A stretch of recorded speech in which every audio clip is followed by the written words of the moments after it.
اچھا جی، یہ ایک بھائی نے پوچھا ہے کہ میرا ایک کام ہے جو بہت محنت کے بعد بھی حل نہیں ہو رہا،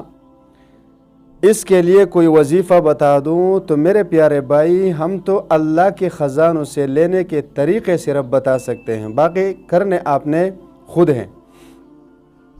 آپ نے اس طرح کرنا ہے کہ سب سے پہلے تو آپ 5 وقت کی نماز پڑھ لیا کریں، اس کے بعد درود شریف اور استغفار کثرت سے پڑھا کریں۔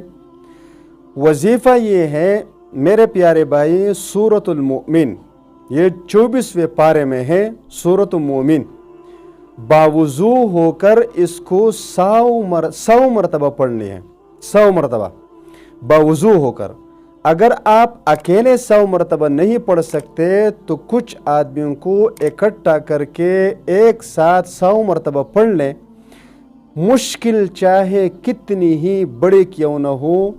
مسئلہ چاہے کتنا ہی بڑا کیوں نہ ہو، انشاءاللہ تعالی وہ مسئلہ آسانی کے ساتھ حل ہو جائے گا۔ سورۃ المؤمن 100 مرتبہ اکیلے پڑھیں یا کچھ لوگ ایک ساتھ مل کر پڑھیں اور دعا